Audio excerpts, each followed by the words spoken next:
Could we just start with how you came to be involved in the Pension Commission? Can you just tell us a little bit about how you were approached and become a member? Well, I just got the a telephone call just before Christmas from Andrew, which I was in my bathroom getting ready to go out for some Christmas event, and he asked me to join. He said that he'd spoken to the General Secretary of the TUC and he'd like me to join, but I wasn't there in any way as a representative of the TUC. I was only to accept it on the basis that I understood it was independent and focusing on the problem in hand. So in the sense that there was a lot of activity before I got the call, if there was, I wasn't aware of it. I literally got an out of the blue call. But I was the TUC spokesperson on pension, and I'd been doing a lot of work on pensions in different ways prior to that. So I suppose I had a background in it. And how did you work together as a group? It was a small commission, so there's three of you, and it's often said that you worked together very, very well. Can you say a bit more about that? I thought we did work extremely well. I can't remember an occasion when there were any interpersonal tensions. We might have argued about, in a policy sense, about nuances of the recommendations we were making. And it was a good group of people. I mean, it brought different skill sets. You had Adair's ability to articulate the issue. I mean, his communication skills were pretty key in building the consensus, and his strategic ability to kind of see the challenge and to map the issues. Then you had John with his brilliant welfare economist skills. And I had the kind of practical experience of dealing with employers and what would run and what wouldn't, and the behavioural triggers that take place in the workplace. So, but we were all absolutely committed to wanting to build a sustainable solution. And I think Adair was fairly clear that actually we wouldn't get a sustainable solution unless we built the consensus ourselves in a way.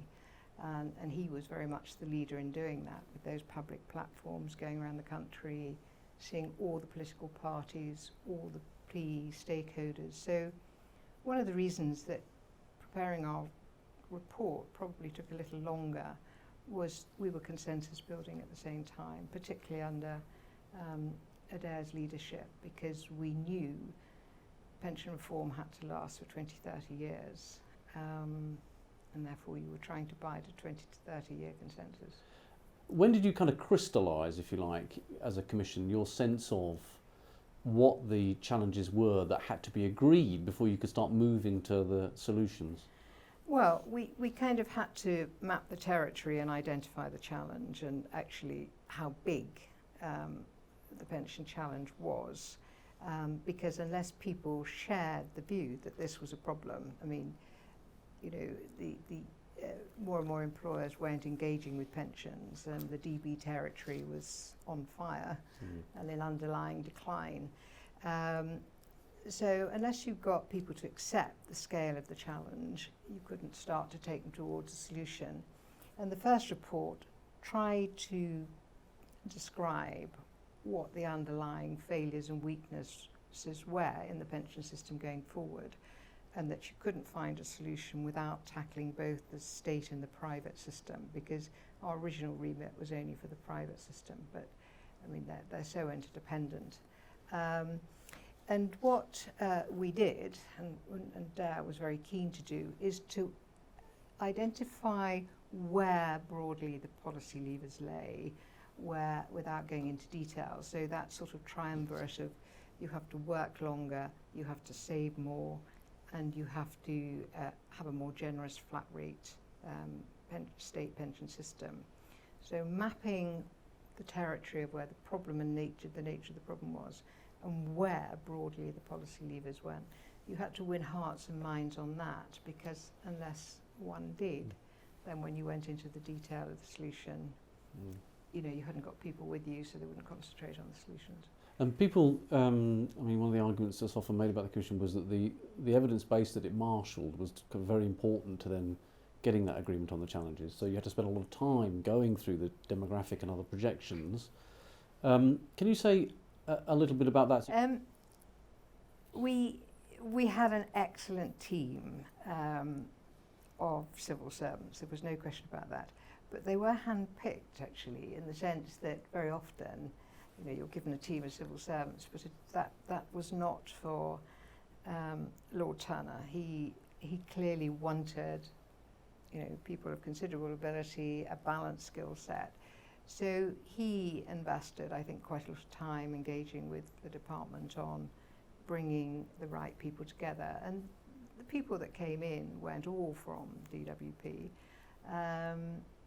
but a lot of them were, and they were extremely able, hardworking and committed.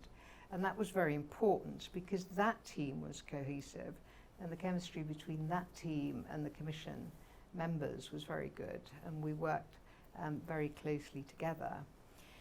And interrogating what evidence was available was really important, and what more evidence to call for, what the international comparisons were, and obviously a lot of work went into evidence gathering.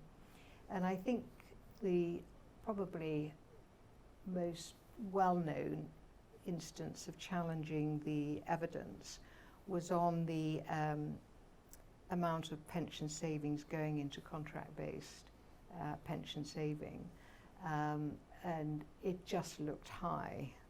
And when interrogated, it was clear that the net increase in savings was being missed because it was assuming every contribution going into a contract-based provision of some form was new money, and of course there were transfers within that. And in terms of then, after you published your first report establishing the kind of platform for change, can you just say a little bit about, leaving aside the policy environment for a minute, but the external stakeholders, can you just say a little bit about how you went about as a commission then engaging with the employers, the industry itself, and with the trade unions? Well, we identified, I keep saying we, but obviously I don't want to detract from the leadership of Lord Turner at all, but we identified the key stakeholders, those that had an important contribution to make, were big influencers, and so forth. And we had a kind of engagement strategy to go with those stakeholders because that was clearly part of building a consensus. So whether it was the market, the providers in the market, whether it was the TUC, whether it was other government departments, other political parties, the media, people themselves, actually reaching out to ordinary people to get the message across to them was very integral to the approach that Lord Turner took, because obviously you were trying to persuade people they had to work longer. Mm-hmm. So there was quite a systematic approach to shareholder engagement, which was seen as an essential condition of building a consensus. So it was done, and CBI, the employer, was absolutely key here, because one of our findings was that employers acting rationally didn't have a compelling reason why they should carry on contributing to pension savings from their perspective, because people weren't influenced in their choice of employer necessarily by the level of the pension contribution made. And it was obvious that the new industries, the new wave of industries, were not providing pensions. So it became a sort of old industry versus new industry type division. So a lot of work was done with the CBI. And to be fair to Lord Turner, at the point that the final report was given to the government, Lord Turner had largely done the heavy lifting in terms of getting the employer bodies buy-in to the fact that there had to be contingent compulsion. And I think that was a huge value, I would have thought, to the government. So whether it was working with the CBI, Federation of Small Businesses, and other organisations, because this auto-enrolment was near universal in nature. We were saying there would be no exemptions even if you only had one employee. So you were looking for a pretty universal basis, both amongst the kind of workforce and amongst the employers to this. Was the fact that it was near universal, not 90% enrolment, but not compulsory, important to the politics there? There's two elements. There's the harnessing the inertia of the employee by auto-enrolment, and there's the contingent compulsion on the employer.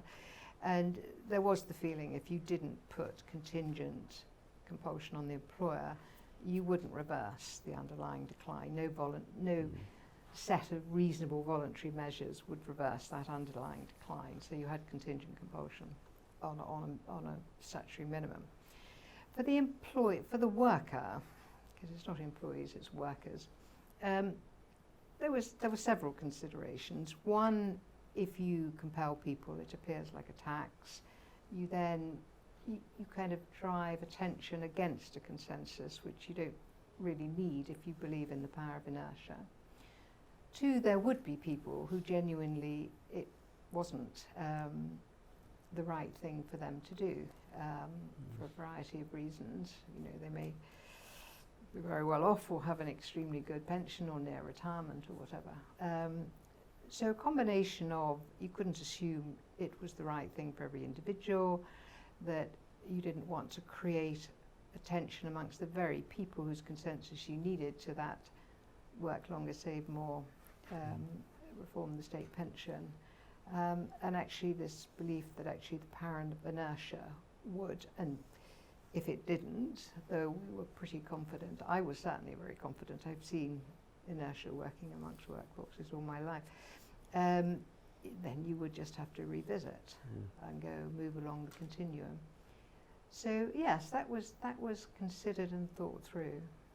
Did you think that decline was irreversible in DB, that effectively you had to create this kind of universal DC was the only way forward?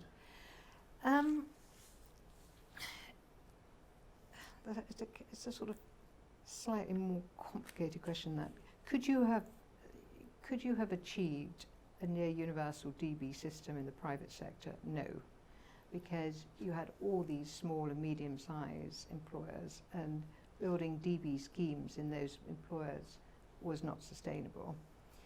And secondly, that there was a detailed set of reasoning in the report as to why there had been a decline in DB, that there were assumptions about equity performance, over-generous provision, successive governments trying to offload state liability onto the private system, all of which eventually made the system begin to burn up, which is what was happening. Because at the same time, there was this issue of, companies going bust, employers walking away, and pensions losing everything. So, the pension protection fund regime, so that was sort of going on in parallel at the same time.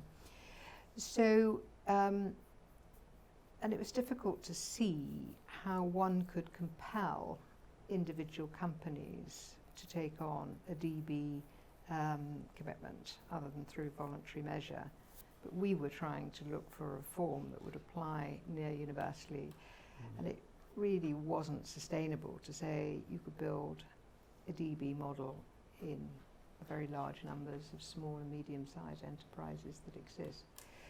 So we weren't looking not to have DB, but I think what we were saying is to get the scale of solution right across the labour force that one needed to build a second-tier pension that was sustainable and reform the state pension that was affordable and gave you a firm underpin. You couldn't do it with a DB, it had to be DC. Now that doesn't mean you can't go on to have more efficient DC models, and I'm kind of happy to come back to, in terms of the delivery model of DC, what more could be done. But yes, we didn't believe you could get this near universal solution on a DB basis in the private sector. Can I go on to ask you about the position then of women in the state pension system? How did those kinds of questions about the position, the sort of gender equality, the position of women in any pensions reform come to play out in your discussions and in your recommendations? Well, they were very much there. I mean, I certainly was very clear in my own personal view as a member of the Commission that they needed to be there. So, as a member of the Commission, I was clearly saying, well, we have to have a solution that works for women. If it doesn't work for women, it's not going to work. Not in terms of delivering for people generally. And I had the background I had as an EOC Commissioner at that point in time. To be fair, we were getting a very fair win from the DWP officials who understood the challenge around women. So we weren't meeting a wall of resistance from the civil servants. I think there was a sort of empathy with the gender challenge.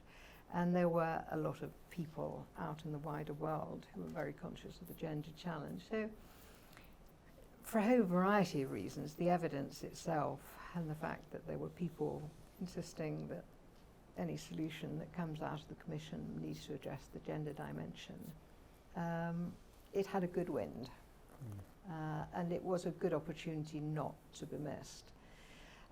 In the state system, it was saying, well, okay, caring is recognised, but the way it's recognised is inefficient. You can sweep away a lot of the inefficiencies and just more simply and more radically alter the rules so women in caring roles can acquire state pension accrual very quickly. So that was very much part of it. And on the private side, well, going back almost to your DB point, although there was the UK DB system, it was the sort of envy of the world, it was still large parts of the workforce who didn't have, there were pre-existing inequities in the system, which needed to be addressed. And one of them was, not the only one, that you've got occupational segregation of women in sectors that didn't have pension provision. So, unless you had a system of requiring, the kind of hospitality and retail and areas like in service sectors being locked into the pension reform, you were going to miss out a lot of women.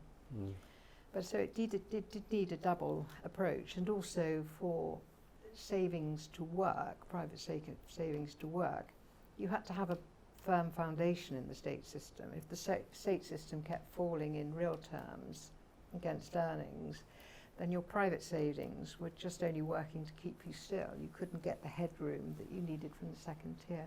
When Gordon Brown became Chancellor of the Exchequer, of course, one of his priorities was dealing with pensioner poverty and pension credit.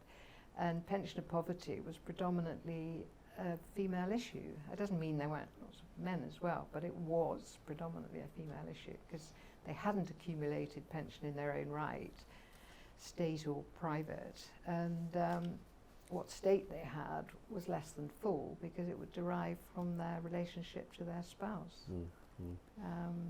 So there was already the legacy problem, and what you wanted to do, although some action had been taken to ensure that going forward it would be less of a problem that the legacy population of women had, there were still big areas of improvement, both in coverage and the rules for accruing state pension for carers. Yeah.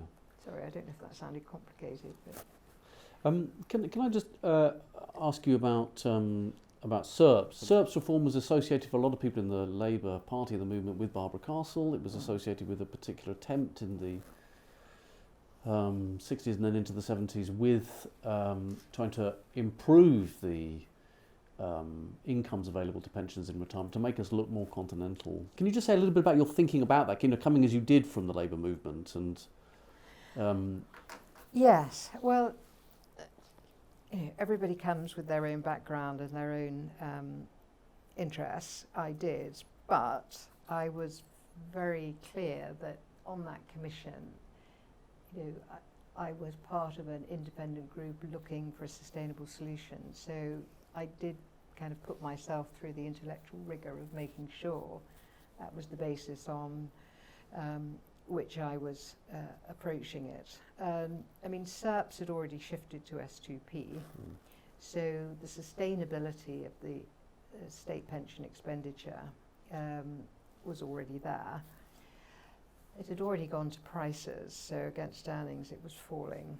So even with S2P, which wasn't working that efficiently for women, although it had improved the position of women, there was a sort of decline in state provision. So if you did nothing, there was going to be an underlying decline in the generosity of state provision. So there was a question to be asked, did you take the approach of saying, well, what we do is rebuild the first and second tier in the state system as the solution, but that would have taken a percentage of GDP that was quite high, and given we were arguing for what was a sustainable solution over the long term, you have to be realistic, because the UK state pension had suffered from a whole series of incremental interventions by successive government, which when you step back and look at them as a whole were very inefficient.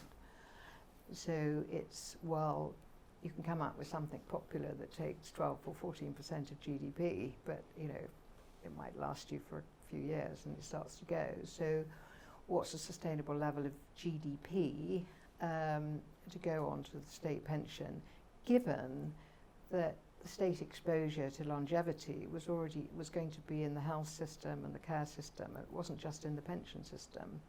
That we're living with that already. We're going to see the strain.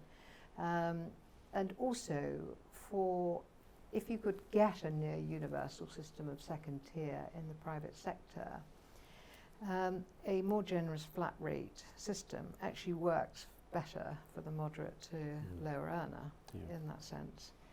So those were the sort of series of thought processes we went through, and you know, so many people were being caught up in the means-tested trap because of the underlying decline in the value of the state pension and the complexity of it. You couldn't sort of encourage people to good behaviours with something that they completely didn't understand either. So that took us to a firm foundation of flat rate state pension indexed against earnings that, off the top of my head, 6 to 7% of GDP. Yeah. So, I mean, that took a while of discipline and thought process, but that's where we got to. Yeah. Let's just move, if we can, to the issue then of the private provision and of the creation of Nest. And can you just say something about the sort of politics of your thinking about that and how you related to the market and to the industry and its lobbying? Well, Adair had a very good understanding of the market, and he had very clear views on the role of the market. I mean, I have my views, but his knowledge of the market and how it operates, so I wouldn't, you know, give full recognition from his understanding of the market. But there was a concern about the inefficiencies in the market if you were moving to a new near universal system of private provision for the second tier. In terms of the charges, the returns as a consequence, the governance around all of that, and the fact that so many of the workforce worked in SMEs, so you know, SMEs weren't operating at scale. So we were very conscious of inefficiencies in the market, and Adair did engage a great deal with the ABI and tried to encourage them to come up with proposals or propositions that would show that the market could deliver against the aspirations we had from the private pension system. And I suppose in a nutshell, we didn't find that level of confidence. So that then, well, that wasn't the only reason, but I mean, that reinforced the need to build a national employment savings trust, which would have the effect of serving the SME market efficiently, would have the effect of reducing the small pots problem, because in effect, if large numbers of people were in Nest, then it would be fully portable. Because if you went from one SME to another with Nest as your provider, and you could get more traction on the governance and the charges in that. But we were also saying that if employers chose to make their own provision, it wasn't for us to prevent that, but the provision that employers made had to exceed the quality of what Nest could provide. So Nest was the floor. You know, feel free employers to do generous DB, more generous DC cash balance. We didn't want to deter any of that, but it had to be better than the basic of Nest providing the statutory minimum proposition. But it would be the employer that chose whether they went away from Nest, and also we did say that when individuals left those employers, they would have the ability quite easily to transfer their pots into Nest. I mean, we did anticipate all the things that have subsequently happened if you had an open market solution. The small prots problem, when you change employers, controlling the charges, economies of scale, all the things that we anticipated, inefficiencies in handling transfers, they all did come to pass because Nest didn't hold to a status of a default pension scheme, which is what we wanted. It just became one provider. I just wonder if you could say something just about, you know, because obviously you had that role then in Nest, or Padron Nest. What about the importance of the kind of implementation side of this story? Yeah. I mean, the kind of 2 or 3 dimensions to the implementation. One is in the building of Nest. One is actually how you implement and roll out the discipline of auto-enrolment. And the third one is how you regulate the market provision of auto-enrolment savings. On Nest, because I was there at Nest, you know, maybe the problems that I discovered that were at Nest were greater than I probably thought would be when we were working through the solutions on the Pension Commission. But in a way, you know, I often say to people, well, you can tell us off if inefficiencies we didn't pick up, but unless you win the big battle, you don't have the luxury of saying, well, you could have improved on this, that, and the other. And there were some big battles to win here. One, that there would be auto-enrolment. 2, that there would be contingent employer contributions. 3, that you would have the concept of a Nest built up. And winning, you know, all employers and employees, and, you know, deferring the state pension age. These were, you know, unless you won those, really, you could kind of tell us off for lots of detailed points we'd failed, but it would be an academic discussion because you had to win the big strategic and infrastructure dimensions that you needed. And you couldn't go on forever. We were a good 4 years in doing this, because we were trying to kind of cover everything, all the ground, get the data, build the consensus. But because I then stayed, so to speak, working with the Nest, I began to see some of the challenges around the building of Nest.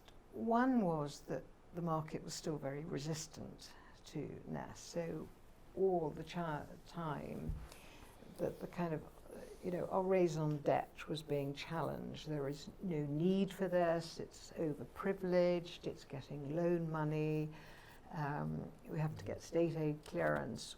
You know, though the tension of the market challenge, the tension around state aid, settling the loan, and also the administrative task, you know, how do you, you know, choose the right administrator, what's the administrative challenge? And we had to come in at low cost, so you have to use, you know, IT and digital solutions, but we're dealing with a small and micro employers and a workforce that may be in the lower income end, concentrated more, so digital engagement is... So just working through that tension of coming in at low cost, but making sure that the product was fit for purpose for the target audience, which was SMEs and employees in SMEs, was quite complicated. We had a good team of people. I mean, I really was impressed with the team of people that we had at Nest, and I think also because I think we were benefiting from what had happened in the city. I think there were quite a few highly talented people that felt like doing something really, good. And although we didn't pay them very much in Nest, it was a really good, interesting challenge. But it was a challenge, and it was also a political challenge because we were trying to do the preparatory ground for building Nest. It was called the Personal Accounts Delivery Authority, and what we were trying to do was to do the initial preparation to hand over to the trust body that was Nest. And of course there was an election coming, so kind of working through that so that we weren't getting caught up in the kind of political controversy, because the whole issue of auto-enrolment and Nest was quite sensitive in that period. So that was quite difficult, and of course, trying to run an exercise in finding who would win the contract to be the administrator when you're only 6 or 9 months away from an election is quite difficult.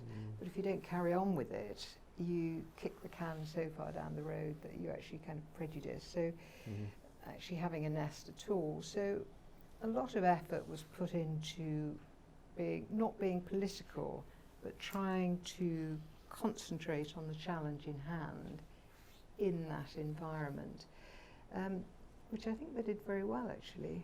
And I thought the CEO was good. The CEO was good and well experienced, but we had some talented people. I mean, no one was on a permanent contract in Personal Accounts Delivery Authority, so it wasn't as though if you work hard on this, there was a job for life. The permanent contracts came once you established Nest.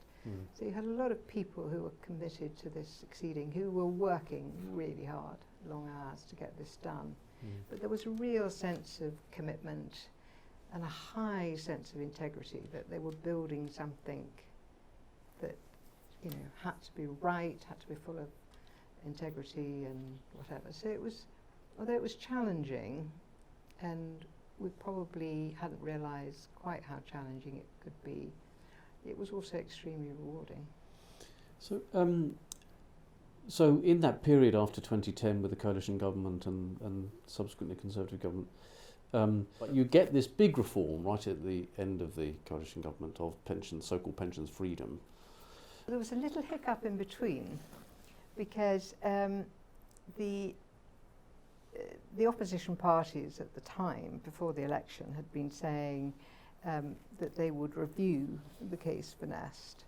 And when the coalition came in, there was a review of the whole proposal on auto-enrolment and Nest, which was chaired by Paul Johnson.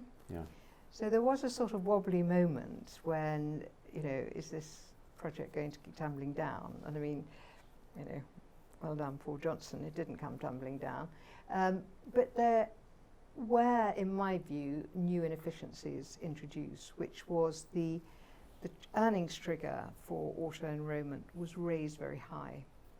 Because the government was saying that they were going to increase the threshold at which you started to pay income tax, going up to 12,500 or whatever, they would raise the earnings trigger. Well, anybody with any understanding of women in the labour market knew that you would just then take millions of women out of the benefit of auto-enrolment. And I certainly got quite upset about this. I mean, even now, only 36% of the eligible population for auto-enrolment is female. Because if you look at the pattern of women's employment, they start full-time, they have children and go part-time, they go a bit more full-time, then they start caring for elderly relatives or whatever. I mean, it's just, the British solution to childcare is part-time working. So if it doesn't work for part-timers, it's not going to work for armies of women. And certainly in the House of Lords, every year the statutory instrument came up to confirm the earnings trigger. I would just say, you're decimating the opportunity of women to save under the private system. And eventually they froze it at 10,000, and it's been sat at 10,000 for a while. So in my view, that was a big inefficiency that was introduced at that stage from the female perspective.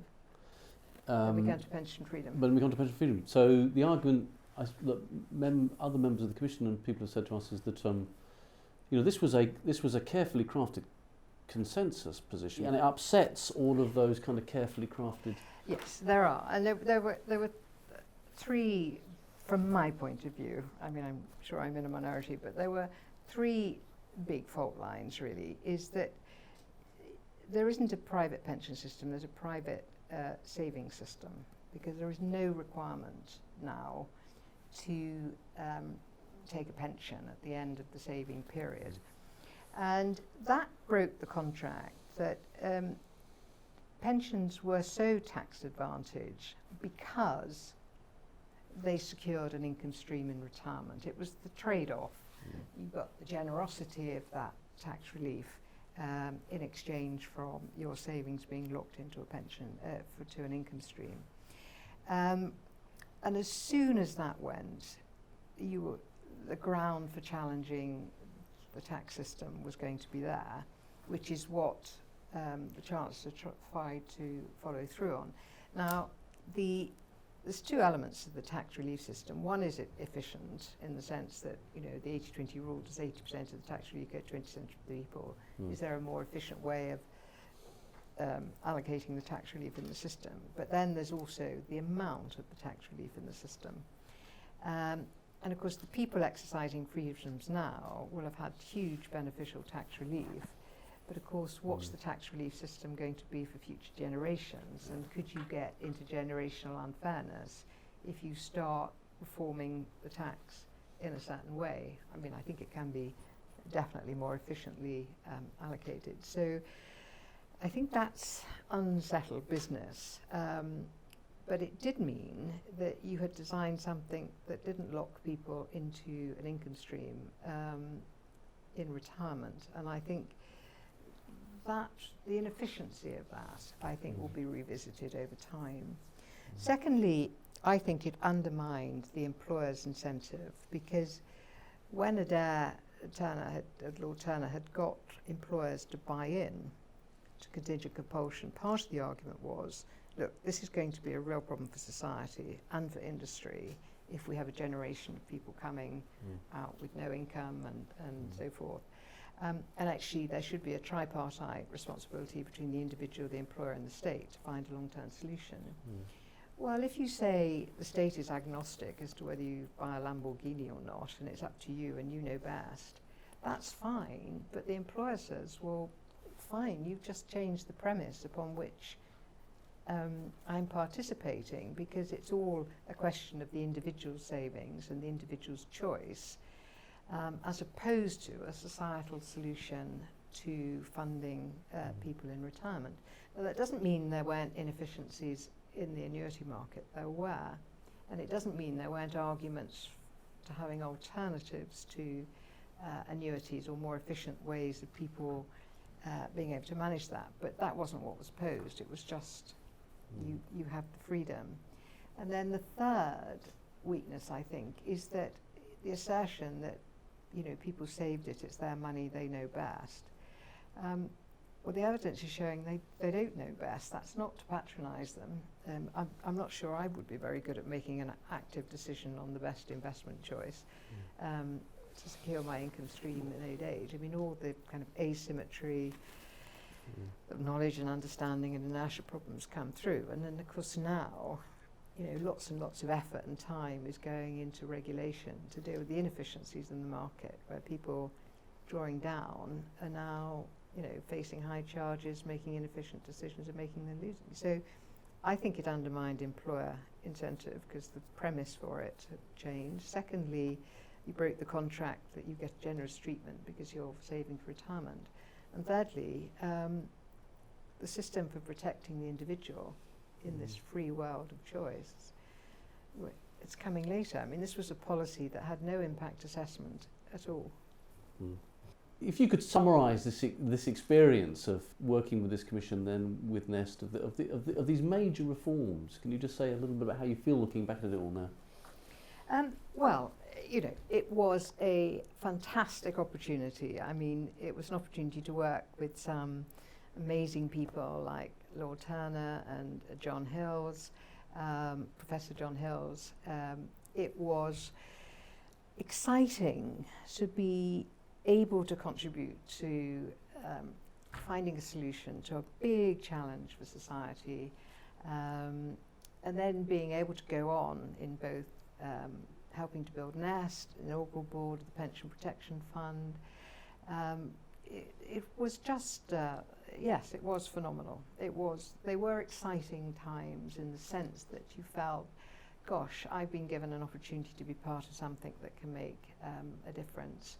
And it's left me with a kind of passion for the area still. It's not my only passion in life. And I'm up on my feet quite quickly if I think there are serious challenges to the kind of progress that's been made, or an undermining of the kind of sustainability of we are, even if there are improvements to be made, rebuilding a second-tier pension scheme across the piece in this country. Doesn't mean there isn't room for improvement. I could identify where they are. But yes, it was great to be given that opportunity, and I'm pleased I was. And thank you for whoever it was that gave it to me.